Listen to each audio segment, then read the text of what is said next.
여러분, 저는 발표를 맡은 3조 조장 발표자 이한별입니다. 저희의 프로젝트 프로그레스 과정은 이러했습니다. 초반에 프로젝트 진행 방향 설정 및 역할 분담을 한 뒤에 지속적으로 협의 과정을 통해서 협력을 이루어 PPT의 목차는 이렇게 크게 4가지 파트로 나누어 볼 수가 있는데요. 이론부터 데이터 정제 기준, 인공신경망의 정확도를 저희가 어떻게 높여왔는지, 그리고 GUI에서 시각화 및 편의성을 어떻게 했는지에 대해서 말씀해 드리도록 하겠습니다. 네, 분류기의 기본 원리인데요. 여러분들은 소리가 어떻게 생겼는지 인지를 하고 계셨나요? 저는 소리가 하나로 이루어졌다고 생각을 했었습니다. 왜냐하면 한 귀로 들어왔을 때 한 가지의 소리로만 들리기 때문에 그렇게 생각을 했었는데요. 오른쪽 사진을 보시면 소리가 다양한 주파수로 구성이 된 여러 개의 신호의 합으로 구성이 되어 있다는 것을 아실 수가 있습니다. 즉, 분류기의 기본 원리는 여러 진동수가 뒤섞인 소리에서 원래 신호들을 뽑아내고 그를 이용해서 분류를 한다는 것입니다. 이렇게 다양한 이론들이 있는데 그 중에 저희는 음성 분류기라면 절대 빠질 수 없는 이론인 프리에와 MFCC에 대해서 오늘 한번 짚고 넘어가도록 하겠습니다. 네, 먼저 프리에 변환의 기본 원리는 시간이 아니라 진동수 관점으로 보자는 것입니다.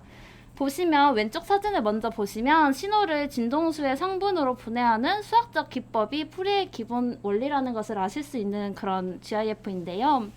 아래 사진을 보시면 시간의 세기 그래프가 진동의 세기 그래프로 바뀌었음을 확인을 하실 수가 있습니다. 즉, 단순한 파동으로 분리하여서 특정 진동수의 세기를 조절할 수 있게 된다는 것입니다. 다음 페이지는 프리의 변환 공식인데요. 사실 이렇게 수학식만 놓고 보면 엄청 무서운 수학식이고, 사실상 하나씩 이렇게 쪼개서 보면은 하나당 하루씩을 투자해도 모자랄 정도로 엄청 복잡한 공식입니다.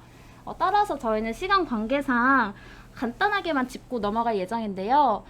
먼저 이 복소수 부분을 보시면 복소수와 진동수를 곱한 뒤 시간을 곱해줍니다. 복소수인 이유는 시간을 지금 저희가 원인 이 2차원으로 보여드리고 있는데 이것을 쉽게 보여드릴 수 있는 게 복소 평면이기 때문입니다. 지금부터 제가 설명하는 이 공식은 이 옆쪽에 있는 사진을 보시면 조금 더 이해가 쉬울 수가 있습니다. 여기에 지수함수의 진동수 그래프를 곱해서 회전 그림으로 이제 만들고 있는데요. 음성 샘플인 진동수 그래프 한 개를 곱한다는 개념이라고 생각을 하시면 됩니다. 즉, 요약하자면 음성 샘플의 시간을 곱하고 거기에 진동 속도를 곱한다고 생각을 하시면 됩니다. 네, 진동수에 의해서 그려지는 이 회전원 한 점이 X좌표의 무게중심인데요. 가운데 보시면 빨간 색깔 점이 보이실 거예요.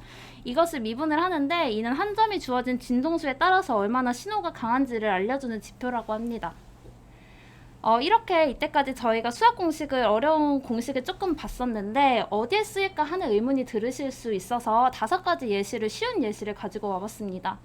먼저 프리의 변환의 사용 예시를 살펴보면 목소리 구별, 잡음 제거, 다양한 소리를 내는 전자악기에도 사용이 되고 영상을 자동 인식하고 영상의 노이즈를 제거하는 데 사용이 됩니다. 네, 프리의 이론에서 가장 핫한 인코딩 방식인 MFCC에 대해서 짧게 설명을 해드리도록 하겠습니다. MFCC 같은 경우에는 오디오 신호에서 추출할 수 있는 피처입니다. 소리의 고유한 특징을 나타내는 수치이고요.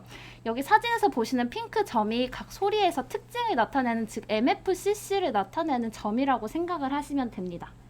이후 저희 모델에서 설명을 드리겠지만 이 분류기가 특징을 몇 개 잡게 하는지에 따라서도 모델 정확도에 영향을 미치더라고요. 즉, 이 MFCC도 하이퍼 파라미터 중에 하나로 저희 조는 사용을 하였습니다. 앞서 설명드린 2개의 이론을 바탕으로 인공신경망을 이용한 저희의 동물 음성 분류기를 이렇게 구현하였습니다.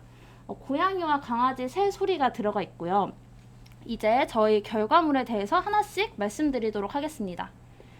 네, 먼저 데이터 부분입니다. 저희는 항상 모든 진행 과정에서 명확한 목표를 잡고 시작을 했었는데요. 데이터 전처리의 목표는 이렇게 크게 2가지였습니다. 정말 깨끗하게 데이터를 정제해서 넣자. 왜냐면 깨끗한 데이터로만 훈련을 시켰을 때 테스트 데이터에서 조금 노이즈가 섞인 데이터가 들어온다고 한들 좀 오차의 비율을 줄일 수 있을 것이라고 생각을 했기 때문입니다. 네, 전처리 방법을 말씀드리기 전에 저희 데이터에 대해서 조금 소개를 해드리도록 하겠습니다. 캐글에서 기존에 받아왔던 강아지와 고양이 소리 281개 외에 외부 데이터에서 고양이 480개, 강아지 347개, 새 3,000개 등을 수집하였는데요.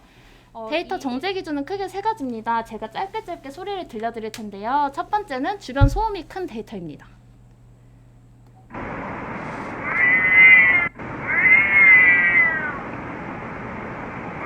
네, 두 번째.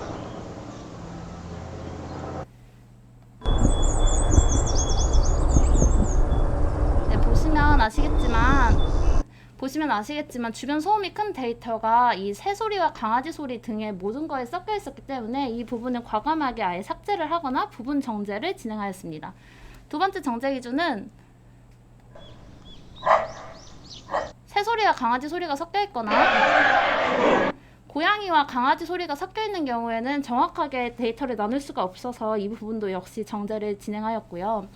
마지막으로 세 번째는 긴 데이터들은 사이에 공백이 많아서 1분이 되는 이 소리들을 이 15초 되는 소리로 저희가 정제를 진행하였습니다. 그래서 모든 데이터는 15초 이내의 데이터로만 구성이 되어 있습니다. 여기까지가 전처리 파트였고요. 다음 코드 부분의 PPT에서는 저희가 이렇게 명확한 기준으로 깔끔하게 데이터 1084개를 전처리하여 입력을 하였을 때 구현하게 된 인공신경망 모델을 소개해드리도록 하겠습니다.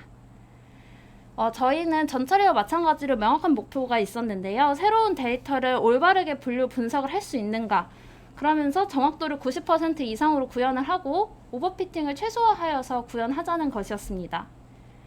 최적의 정확도를 가진 인공신경망을 구현하기 위해서 굉장히 많은 시도를 해보았는데요. 이 시도들을 세 가지로 크게 요약을 해보았습니다.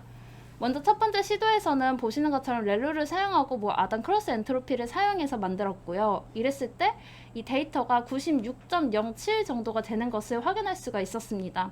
두 번째 시도와 세 번째 시도에서 오버피팅과 언더피팅을 막기 위해서 배치 정규화, 드롭아웃, L2 정규화 등을 진행하였는데 각각 32.4%가 감소하고 4.64%가 감소한다는 것을 알 수 있었습니다. 그래서 저희는 첫 번째 시도를 저희의 최종 모델로 구현하였습니다. 그런데 여기서 저희 문제가 생겼었습니다. 새로운 데이터를 가지고 왔었을 때 고양이 데이터만 오분류하는 상황이 계속 발생합니다. 또한 더불어서 높은 확률로 자꾸 강아지하고 새소리라고 예측을 하는 것이 저희 조의 이 문제였는데요. 이를 해결하기 위해서 저희는 크게 5가지의 시도를 해보았습니다. 먼저 하나씩 자세하게 설명을 해드리자면 첫 번째 시도는 학습 데이터를 저희가 처음에는 8대2로 나누어서 학습과 테스트를 진행을 하였는데 이 비율을 9대1로 바꾸어서 훈련을 더 많이 시켜보았습니다. 그랬더니 정확도가 97% 정도로 나왔었고요. 하지만 역시 고양이 소리를 맞추지 못했습니다. 두 번째는 선생님의 조언을 바탕으로 저희가 구글링을 해본 결과 삼성 S22를 만든 팀 또한 AI를 개발할 시에 틀린 데이터를 훈련 데이터에 추가해서 넣는 방식을 사용한다는 인터뷰를 보고 저희도 넣어봤던 이 새로운 데이터, 고양이 4개의 데이터를 트레인 데이터에 다시 넣고 진행을 하였습니다. 그랬더니 정확도는 아무래도 노이즈가 좀 섞여서 그런지 94% 정도로 낮춰졌고 하지만 여전히 맞추지 못했습니다. 세 번째 시도에서는 이 앞선 두 가지와 첫 번째, 두 번째 시도를 모두 합쳐서 진행을 하였는데요. 그래서 9대1로 변경을 하고 틀린 데이터 4개를 추가했습니다. 정확도는 살짝 떨어지기도 했지만 96% 정도였고 하지만 여기서 문제점이었던 고양이 소리만 못 맞추는 문제는 반절만 해결을 했습니다. 50%는 맞추고 50%는 맞추지 못했기 때문입니다. 하지만 일단 정확도가 반이라도 맞췄기 때문에 이 모델을 최종 모델로 구현을 했었는데요. 마지막까지 어떻게 하면 이 모델의 고양이 소리를 못 맞추는 문제를 해결할 수 있을까를 시도를 하다가 이 부분은 GUI의 코드 수정입니다. GUI 부분 거를 미리 가지고 왔는데요. 저희의 문제였던 점이 이 네 번째 시도였는데 저희의 샘플 레이트 같은 경우와 관련이 있었습니다. 여기서 보시면 저희는 샘플 레이트를 한 가지의 파일로 기준점을 주고 테스트를 수행을 하고 있었는데요. 그래서 이 부분을 테스트할 때는 해당 테스트 폴더의 데이터를 샘플 레이트로 잡아야지 분류가 정확하게 나온다는 것을 알게 되었습니다. 예를 들어서 고양이 소리면 고양이 테스트 데이터의 첫 번째 소리, 강아지면 강아지 데이터의 첫 번째 소리로 기준점을 잡아야 하기 때문에 그런 식으로 기존에 있었던 것을 삭제하고 이런 식으로 저희가 코드를 수정하였습니다. 이랬더니 이제 고양이 데이터를 모두 맞추고 문제가 해결이 되었습니다.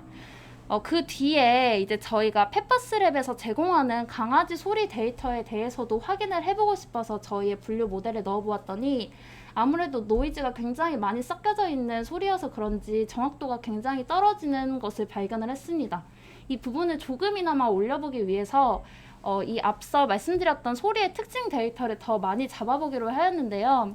그래서 100개부터 70개, 60개, 기존에는 40개였습니다. 참고로 말씀드리면. 네, 그래서 100개, 70개, 60개를 이렇게 넣어보면서 이 과정을 조절을 했고, 그 결과 60이었을 때가 테스트 정확도가 97.25%로 제일 높다는 것을 알 수가 있었고, 결과적으로 저희 최종 모델로 이 MFCC의 값이 60이고 3층 신경말 모델로 구현을 하였습니다. 이렇게 말씀을 드렸다시피 이렇게 5가지의 시도를 통해서 저희가 고양이 데이터만 오버로했던 상황을 해결하였고, 강아지 새소리도 97.25%의 정확도로 분류하는 인공신경망 모델을 만들 수가 있었습니다. 네, 다음은 이제 GUI 화면입니다. 고객의 입장은 코드를 전혀 모르기 때문에 한눈에 알아보기 편하면서도 동시에 많은 정보를 전달을 하자, 이것이 저희의 명확한 목표였습니다. 그래서 만들게 된 GUI 기능의 체크 포인트는 이렇게 4가지입니다. 그래프를 통한 시각화, 플레이, 퍼즈, 스탑 버튼으로 구현을 하였고요. 또 소수점 세트짜리까지 정확한 정답 비율을 표시하였습니다. 네 번째는 패키지를 통해서 편의성을 확보하였는데요. 패키지로 구현하여서 함수를 항상 복사해서 쓸 필요 없이 고객사가 원한다면 바로 그 자리에서 단 2줄의 코드로 저희의 분류기를 불러올 수 있도록 구현하였습니다. 뒤에 시연 영상에서 조금 더 자세하게 보시겠지만 저희는 이렇게 간략하게 4가지의 기능을 담았습니다. 음성 파일을 불러오는 버튼 4가지를 구현하였고, 하단에 보시면 예측 결과 비율을 출력하고 그래프 3가지가 동시에 시각화가 되며 마지막에 그래프를 저장할 수가 있습니다. 네, 저희 시연 영상 보시겠습니다. 네, 보시면 이렇게 열어서 함수 2줄로 실행을 한 다음에 소리를 넣었을 때 플레이 버튼을 누를 수가 있고요. 동시에 3가지의 그래프가 출력됩니다. 잠시 멈췄다가 다시 재생도 가능합니다. 이렇게 해서 세를 맞췄고 밑에 100% 확인하실 수가 있고요. 네.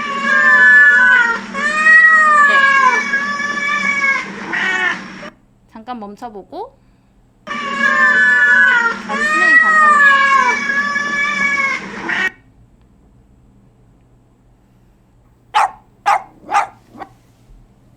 네, 강아지 소리 역시 맞췄고 3가지 그래프를 저장을 하고 싶다면 이렇게 원하는 위치를 설정하고 파일 이름을 적어서 저장을 한다면 성공을 했을 시 이렇게 success라는 팝업 창이 뜨게 됩니다. 그리고 가서 확인을 해보면 실제로 이렇게 저장이 깔끔하게 됐다는 것을 확인을 하실 수가 있습니다.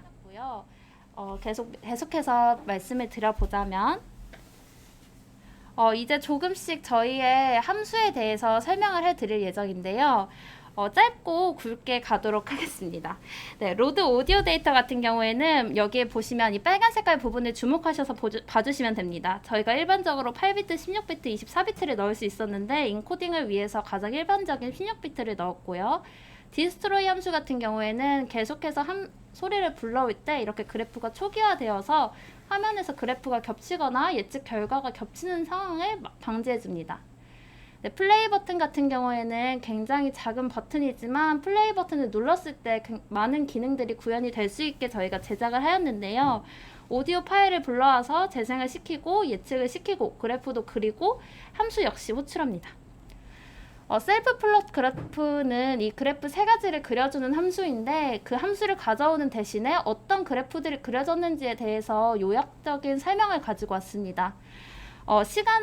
시간을 가지고 웨이브폼 그래프는 가로축은 시간, 세로축은 앰플리튜드라고 불리는 진폭을 보여주고 있고요. 두 번째 그래프를 같은 경우는 이 첫 번째 그래프에서 프리의 변환을 통해서 세로 축의 프리퀀시인 주파수 범위를 확인을 할 수 있습니다. 이때 이 dB 범위로 색깔이 변환하여서 표시된 그래프를 확인을 하실 수가 있고요. 마지막으로 여기서 멜 필터 뱅크를 통과하고 로그 스케일링을 통해서 압축된 데이터로 나타나는 이 MFCC 그래프도 역시 구현이 되어 있습니다. 아까 보시다시피 저희는 세이브 그래프 버튼에 이렇게 기능이 들어가 있고요. 파일이 지정된 경로와 이름 형식이 설정 가능하고 파일이 성공적으로 저장되었다는 팝업창 역시 출력되며 폴더에서 성공적으로 확인을 하실 수가 있습니다. 세이브 그래프 함수에서 이런 식으로 구현을 하였습니다. 네, 마지막 함수입니다. 여기서는 이제 특징을 출력하는 함수를 통해서 MFCC를 이용하여 특징값을 불러오고 샘플 레이트를 가지고 옵니다. 이 부분이 아까 저희가 말씀을 드렸었던 네 번째 시도에서 나왔던 함수입니다. 저희가 또한 앞서 말씀드렸다시피 개수를 특징 MFCC의 값을 하이퍼 파라미터 값을 60으로 뒀었는데요. 특징 값을 60개로 잡기 위해서 그 부분이 이 부분에 반영이 되어 있습니다. 그래서 여기까지가 저희의 화면 구현에 대한 설명이었습니다. 다음 세 페이지는 이 과정에서 발생했던 약간의 문제들과 관련되어 있습니다. 네, 이 워닝 같은 경우에는 그래프 구현과는 전혀 문제가 없고 발생했던 약간 경고인데요. 메타데이터에 대한 정보 등을 이해하지 못하거나 소리가 없는 부분에 가까워서 그릴 수 없다는 것에 대한 경고입니다. 하지만 구현과는 전혀 문제없이 지금 잘 이루어지고 있다는 것을 확인하실 수 있습니다. 두 가지의 문제가 발생했었습니다. 첫 번째는 이 화면에서 스탑을 넣지 않고 창을 닫을 경우에 소리 재생이 계속된다는 문제가 있었고, 이를 해결하기 위해서 이런 프로토콜을 설정해서 음악이 재생되지 않도록 코드를 수정하였습니다. 두 번째 문제점 같은 경우에는 32비트의 부동 소수점 값을 포함하는 오디오 파일을 파일 게임은 읽을 수가 없었습니다. 그래서 저희는 가장 일반적인 인코딩 값인 16비트를 사용하여 파일로 변환하는 코드를 이쪽에 이렇게 구현을 하였습니다. 네, 여기까지가 저희의 전반적인 데이터 전처리부터 코드, GUI까지의 설명이었고요. 저희가 이번에 이 프로젝트를 진행하면서 저희가 어떤 식으로 긍정적인 평가를 내릴 수 있을까에 대해서 스스로 생각을 해보았을 때, 세 종류의 동물 데이터를 정말 꼼꼼하게 수집을 해서 전처리를 완벽하게 깨끗한 데이터로만 하여서 학습을 시켰고, 그 결과 하이퍼 파라미터 조절을 통해서 정확도가 97%에 도달하였습니다. 또한 이 화면 구현 같은 경우에도 소리 재생 시 한 번에 세 가지 그래프가 그려지도록 구현하여서 고객사에서 한 번에 다양한 그래프의 정보와 비교 역시 얻을 수 있도록 기능하게끔 구현했다는 점을 긍정적인 평가로 내려보았습니다. 네, 그래서 출처는 이렇게 두 가지로 저희가 표현을 했고요. 여기까지가 저희 3주의 발표였습니다. 감사합니다.